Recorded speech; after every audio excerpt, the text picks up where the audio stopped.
Hoje a gente vai falar de um jogo de plataforma chamado Gris. Eu sei que muita gente vai olhar para esse jogo, né? Vocês estão vendo as imagens. Ah, é um jogo que parece uma pintura aquarela. Nossa, que lindo! E realmente ele de fato é muito lindo, mas ele vai muito além de só gráficos lindos, como se fosse uma pintura. Ele carrega muita narrativa. Ele é um aulão de design. Então eu parei para analisar melhor o jogo, os cenários, as mecânicas, a psicologia por trás, porque tá longe de ser só um jogo bonitinho. Hoje eu vou te mostrar como que o level design e a direção de arte manipulam o que você sente sem usar uma única palavra. Oi, tudo bem com você? Eu sou a Mariana e seja muito bem-vindo a este pequeno e humilde canal. Se você caiu de paraquedas aqui a gente fala sobre design, arte, criatividade, de um jeito fora do normal. Hoje a gente vai fazer uma análise de Gris. Eu quero explorar com vocês os cenários, as mecânicas, a psicologia, ver como cada escolha do artista Conrad Rossetti conta essa belíssima história que é esse jogo. O jogo conta a história da personagem Gris, inclusive Gris em francês significa cinza. A personagem ela acaba perdendo a sua companhia ali, que é uma estátua, e essa mesma estátua ela desmorona, e a personagem, a Gris, ela perde a sua voz.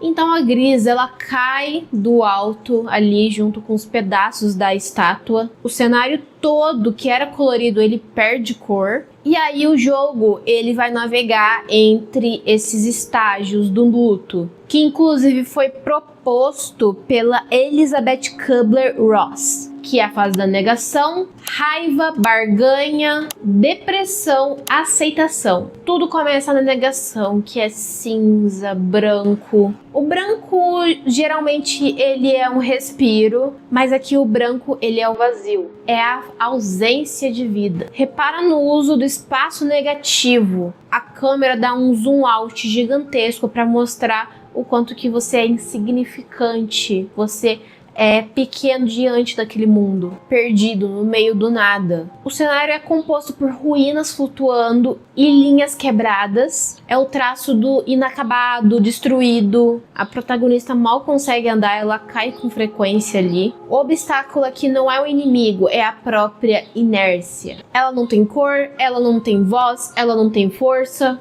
Visualmente é a representação da desorientação, do choque inicial. Agora estamos no estágio da raiva que, a cor vermelha, ela é totalmente presente, muito forte. E aqui a psicologia das formas, ela entra pesadíssimo. Repara no cenário, ele deixa de ser orgânico, ele parte para um visual mais agressivo, triângulos, pontas, arestas vivas. Na Gestalt, o nosso cérebro associa a pontas, a triângulos, ao perigo, ao alerta. E o obstáculo aqui é o vento, uma força invisível e furiosa. E a mecânica que você desbloqueia nessa parte para você enfrentar esse obstáculo é o bloco, é o vestidinho da Gris, ela vira um bloco, ela vira um quadrado pesado. Visualmente o quadrado ele representa a estabilidade, a imobilidade. A mensagem do design nessa parte é para sobreviver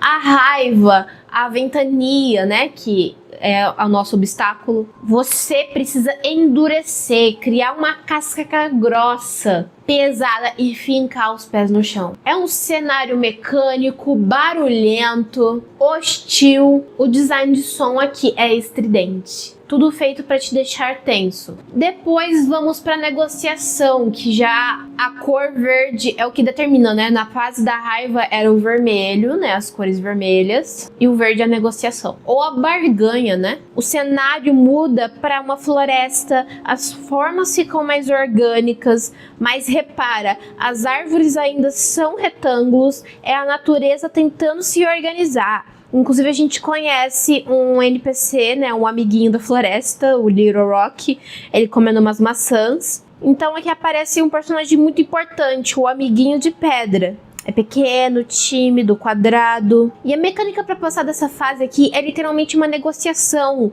Você precisa alimentar ele com maçãs para ele poder te ajudar. É a primeira vez que a Gri interage com outro ser de forma amigável, positiva. Mas aqui também tem um inimigo, um obstáculo pra gente, que é o pássaro negro. Diferente do vento, esse pássaro, ele tem forma, ele grita. E a mecânica que você ganha é o pulo duplo, que o vestido dela vira tipo umas asinhas assim, sabe? E também ao decorrer das fases, a gente começa a encontrar borboletas que estão na cor vermelha. Vermelho, raiva, lembram? Agora elas acabam te ajudando a te dar impulso para você chegar em lugares inalcançáveis. E isso é belíssimo porque é a energia que antes te machucava. Para tentar fugir, ele serve como uma ferramenta para você chegar em lugares inatingíveis, inalcançáveis, mais altos, conseguir uma saída. E agora estamos na fase da depressão, que a cor azul é a cor determinante ali. Cores frias. E o level design ele muda, né? Antes você andava só para direita e esquerda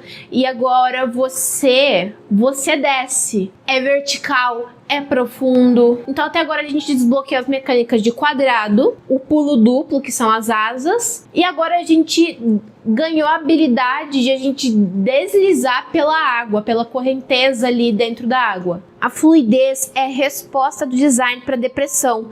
Você para de lutar contra a corrente e aprende a fluir nela. E aí nesse trecho aqui aparece uma tartaruga, um personagem gigante, lento, mas que nos traz luz na escuridão. Inclusive a tartaruga ela é toda vermelha, então traz um pouquinho também essa da emoção, da raiva, da impulsividade, né? Mostrando que ela também está ali para nos guiar de alguma forma positiva. Então ela representa uma sabedoria antiga, um guia no fundo do poço. Em contrapartida, a gente tem uma enguia. O design dela é perturbador. Ela é feita de tinta preta dispersa, ela é rápida, ela é agressiva e tenta te devorar. É o medo de ser consumido pela tristeza profunda.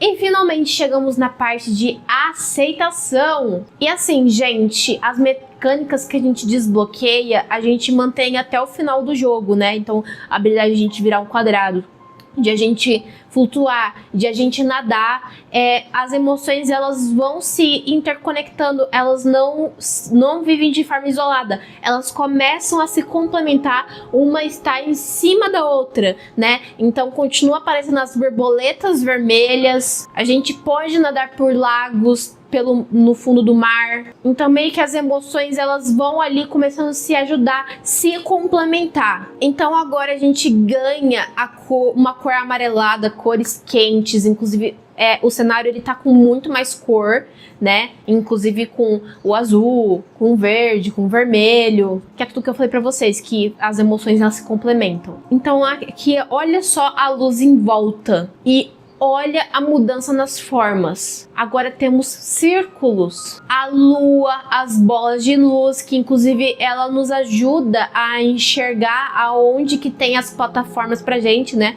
Aparece tipo um pomo de ouro, é uma lanterninha que nos guia o caminho. Muito belíssimo esse significado, gente, essa simbologia. Meio que a gente já consegue, né, ter essa coisa da aceitação de a gente enxergar aonde a gente quer chegar. Então o círculo na psicologia, um dos significados que tem é de mostrar o simbolismo do eterno, a harmonia, a proteção, o ciclo completo. E uma mecânica nova que você desbloqueia é o canto, que fazem as flores, a vegetação em volta desabrochar. A Gris canta e o cenário reage. Antes, o cenário te atacava, como o pássaro, a enguia, o vento. Agora você altera o cenário.